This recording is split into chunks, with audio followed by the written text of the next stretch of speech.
Hello and welcome to Mad About Superheroes, Marvel Comics review of Indiana Jones and the Temple of Doom. And we are starting off here with a great cover illustrated by Jackson Geiss, aka Butch Geiss, as you can see in the signature down here. Great cover. A lot of times these Marvel super specials would just utilize a movie poster, as in the case here with Conan the Destroyer or Crow. They just used the movie poster, but here we have an original piece by Butch Geiss, and it is excellent. It is awesome. Movie poster in its own right. And of course we have it all started with Raiders of the Lost Ark, another Marvel super special up there. And I love these magazine size specials that they would put out. And they would also do like a limited series in the regular comic book form. I actually have the first issue here of Indiana Jones and the Temple of Doom. Another great illustration. They got the he's only in that white suit for about 15 minutes in the beginning of the film, but iconic look, very James Bond. Some of you may know or may not know that Indiana Jones is actually, that's one of the inspirations for Indiana Jones was James Bond. It's one of the reasons why they cast Sean Connery as Indiana Jones's father.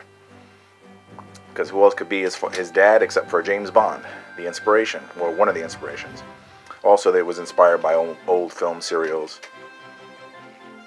And I believe there's a lot of people think it's inspired by, there's a Charlton Heston movie, I think it's called Secret of the Inca, that the look, it kind of has the look, the leather jacket and the fedora, so that's kind of cool. But let's crack this baby open and check it out. Skip over the first page there. We have some titles here, and as I mentioned, it's adapted by David Michelini. He has a history with both Butch Geiss, and besides Indiana Jones here, he also, him and Butch Geiss did a long run on Iron Man together for Marvel Comics, and David Michelini also worked for a long time on Spider-Man. He's actually, I believe, the co-creator of Venom. A lot of people always cite Todd McFarlane, but David Michelini also deserves some credit in that, I believe. And Butch Geiss, there's some other artists credited here as well.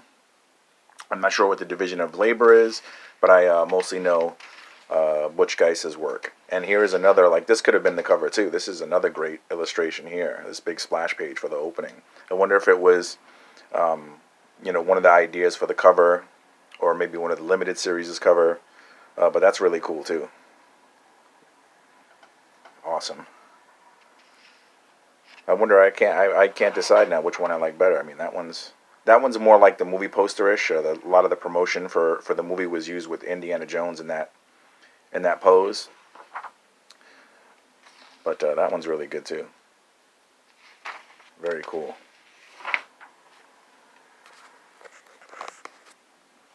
A lot of these adaptations too, sometimes they would include stuff that was originally in the script, or things that wind up on the cutting room floor, and then we get to see them in comic form. But this one's kind of straightforward. It's pretty much the movie. There's no additions, or there's a couple of subtractions that I'll point out as we go along, but this is the great opening here. Of course, they couldn't include the opening number because it was a big song and dance thing with Willie Scott, the actress that played her as Kate Capshaw. He was very good in the role. Love Indiana Jones in the tuxedo, the white tuxedo. Very cool look. Like I said, very James Bondish. Very Sean Connery.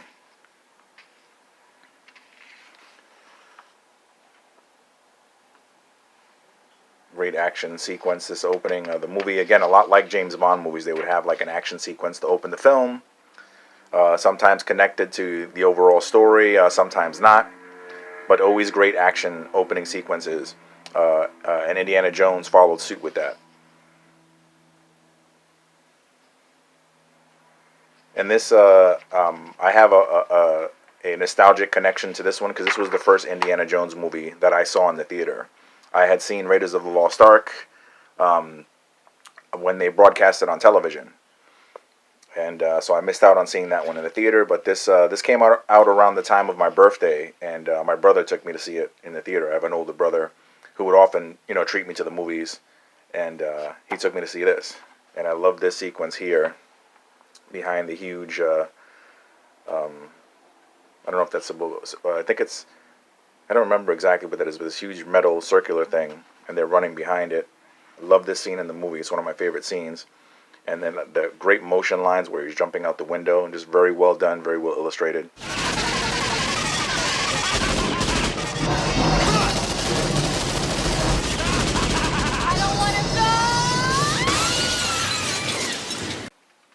And him landing in the car with Short Round at the wheel, little kid behind the wheel. Which is awesome. In the movie they show that he's got like blocks on his feet to reach the gas pedal and the brake and all that. But they don't. I don't think they point that out here. And of course in the movie, he's been Indy's been poisoned. I showed early on, and now he's got the antidote here that he's gobbling down. Willie had it in her dress, on top of her dress, which is cool. And great drawing of the old 1940s style vehicle there. Just very well done. Love these adaptations, and how artists can show off their skills. How skilled they are at doing all this stuff isn't easy to do. They got the old style planes. Really well done.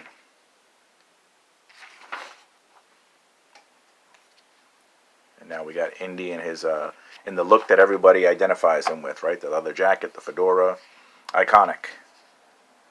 Though it may have been inspired by from other things, a mash together of different things, but definitely added its own style and its own unique take to it, which is great. And I love this illustration here. Looks a lot like Harrison Ford. Really captured the likeness in that panel there. Love this where they're in the plane, and of course the pilots they're working for the bad guys, and they jump out in their parachutes. They took the only two parachutes, and and now Indy's got to fly a plane. And just great, really recapturing, what happens in the film, expertly. And I love this scene where they don't have the parachute, so he's got to improvise, and he grabs the little the raft, the lifeboat, one of those blow-up deals. And great just explosion there, the way that the plane crashes into the side of the mountain. And just like the movie, they gotta inflate the raft, and they're going down the hillside. They're not out of danger yet. It's awesome stuff here. Love this here, this shot, very reminiscent of the way it happens in the film. And now we're going to get into, we got that little side adventure out of the way. Great introduction for the Willie character and Short Round. And now they're wind up in this village where there's some property that's been stolen. These stones, the Shankara stones, I believe they're called, if I remember right. Just great illustration. This whole book is really, really nicely done. Love them riding the elephants. We get some character interaction here, some funny stuff. Same way it happens in the movie with the snake. Another great illustration of Indiana Jones there. Really looks like Harrison Ford. Love it. Just showing off their artistic muscles. Butch Guice also did the color for this adaptation, which is great. Usually the pencilers, well, sometimes they do, but it's not a common thing.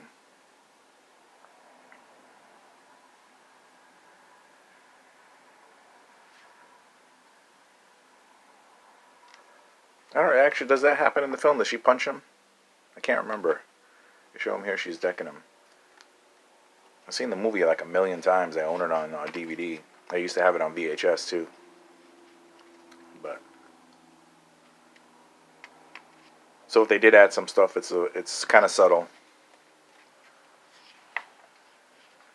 Dr. Jones, I'd be safer sleeping with a snake. I said, cut it out!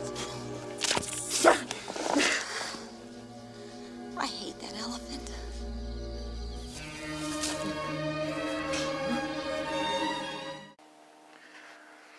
Back when Raiders of the Lost Ark came out, they had a line of action figures that were cool from Kenner, but it didn't do very well when it initially came out. I mean, now like people in the toy collecting community, seek them out and they have them and all that. But it wasn't a very popular line when it came out. I remember my brother had the Indiana Jones figure, which was cool. Sometimes I would play with, but weren't many figures in the line, which is too bad. I would have loved if they had put out figures for Temple of the Doom. If they did, I don't recall that they did. But I would have loved to have some more Indiana Jones figures, especially from this movie, because, like I said, I'm very nostalgic for it. And this wasn't really it did well financially. It made a lot of money, but critically at the time, it was kind of a mixed reception critically when it came out. I remember it not getting too many favorable reviews. But I think in more recent years, people have been more appreciative of it, especially because I think of in my opinion, the last good movie for Indiana Jones was The Last Crusade. I think that should have been Harrison Ford's his Last Crusade. Should have been that movie. I don't like is it Kingdom of the Crystal Skull? I didn't go see that in the theater. I saw this one in the theater, and then I saw The Last Crusade in the theater. Didn't see Kingdom of the Crystal Skull in the theater, and I'm not really interested in the new movie. I think Harrison Ford should have relinquished the role to another actor, kind of like the James Bond thing, and keep it going that way. But he just doesn't want to let go of it, so that's his prerogative. The great action sequence here, same thing, like kind of like the way it plays out in the movie. It's great stuff, a lot of fun, and also the kind of like the romantic comedy elements between him and Willie are really fun. And again, they play out kind of the same way here. Just sometimes some of the stuff is condensed, and some of the dialogue is switched up a little, but still very cool nonetheless. And I love this scene with the trap that's coming up here with the Indian short round. Again, another great illustration there of all three of them actually, but Harrison Ford likeness really sticks out again in that one. Every so often, I guess you can't keep it up. There's so many panels, whatever, to keep up his likeness in every single one. But every so often, it really pops when it does. And this is just a great splash page. Very, very cool with the statue there and all the voodoo nonsense that goes on in the movie. Hence the title, Temple of Doom. Great shots there. The coloring is really, I guess, pointed out, Butch Guy's doing the coloring too. It really stands out here with some of like the purplish or whatever that is. It just looks really good. This scene here too with them sneaking around. Very, very cool. Always love the skulls. I'm a big fan of skulls. But that looks very cool there. Reminds me, of course, of Skeletor. It also reminds me of Jack Nicholson in the '89 Batman movie where he's talking to Vicky Vale and he's looking at her portfolio and he sees the skulls and he's like, "Oh, the skulls. I don't know if it's art, but I like it." I can relate to that.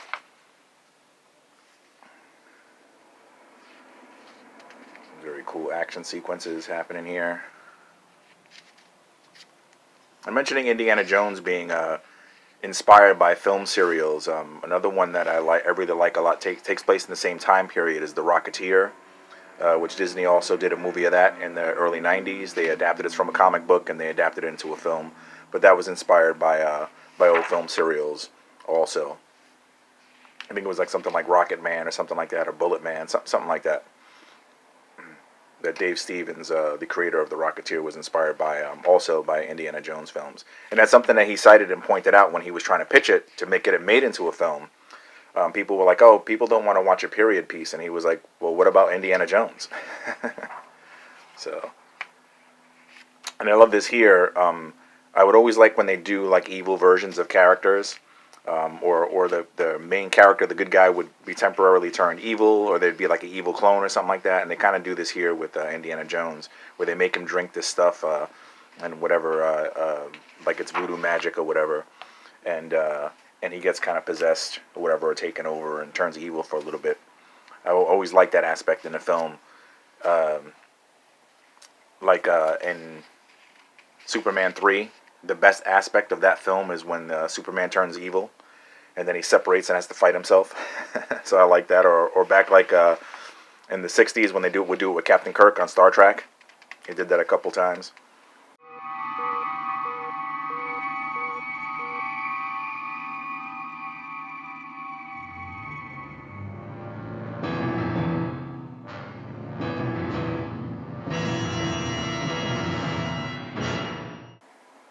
So yeah, I like that stuff when they do that.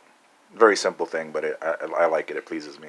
I like this shot here too of a Short Round going after Indy with the fire to try to snap him out of it, because they're gonna sacrifice Willie. And this was a movie. Speaking of the sacrifice scene here with her in this cage thing, and they do earlier with they're like he like rips this guy's heart out. I think it was this, and then the other movie was Gremlins. I think that kind of incited the reason for the PG-13 rating. Because before this, I think it was just general audiences, PG, and then you had rated R. So they had to make that in between PG and rated R because of this film. I wasn't I saw this at a young age, but I wasn't freaked out about it by it. Excuse me.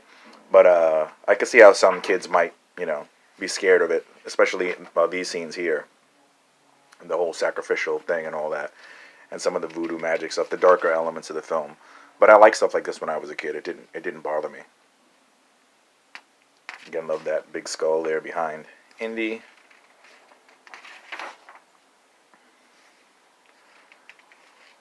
Very cool looking. A lot of films in the '80s were that were violent or whatever were adapted to cartoons. Rambo. I think Indiana Jones would have been a perfect film to be adapted into a cartoon series, and if it had, maybe that would have helped it get more toys. Because a lot of cartoon series in the '80s, were half-hour long commercials to sell toys. So it might have benefited that way to get some toys sold, or get some more eyes on it for action figures and things like that. Yeah, I would have loved an Indiana Jones cartoon series. And the cart things that they ride in here, that are in the mines. If I'm remembering right, there was a Temple of Doom arcade game. The old cabinet, the big that you'd go to an arcade and they'd be in there.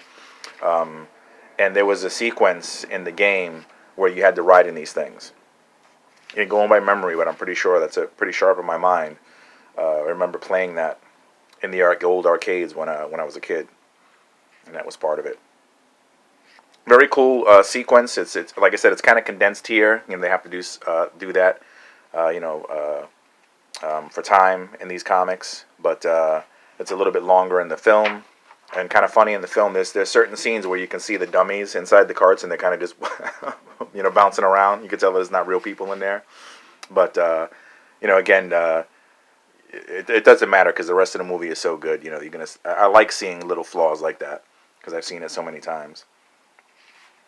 Great scene here too. The water coming out is really well done. You can really feel the action there, and the lettering and all that. Very good. And that's the one thing that they cut. One of my favorite scenes in the film. They kind of cut it down. It's a callback to Raiders of the Lost Ark, where the scene where Indy's about to fight a guy, or the guy's like doing all this crazy stuff with his sword, and Indiana Jones is too tired to fight him, so he just pulls out his gun and shoots him. And in this, it's kind of in Temple of Doom, it's the reverse of that.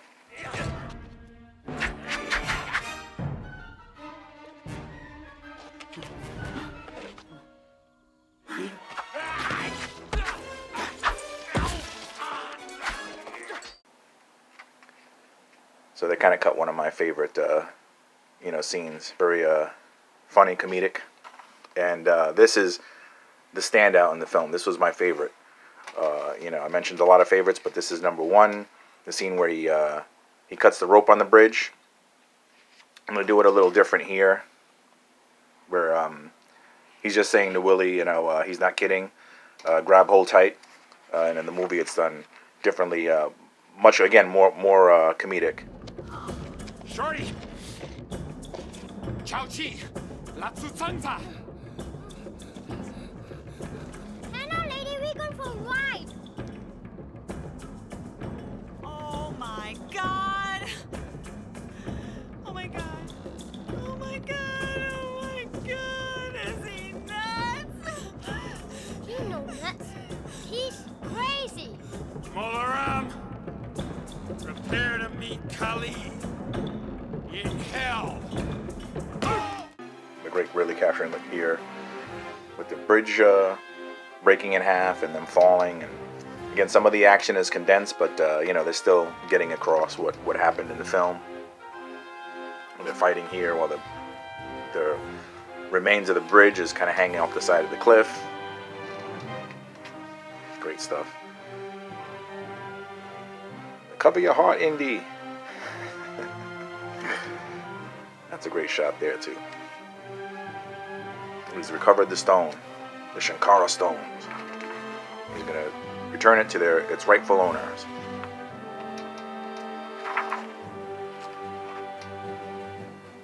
And very cool shot there, iconic, like a lot of old style movies.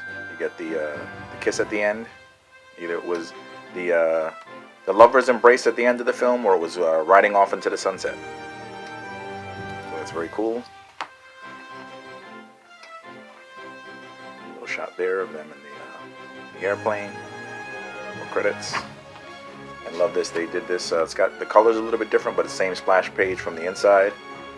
Very cool looking. Very nice. And that is the Indiana Jones and the Temple of Doom Marvel Comics adaptation. If adventure has a name, it is most certainly Indiana Jones. Thanks for letting your geek flag fly with Mad About Superheroes, and we'll see you on the next one.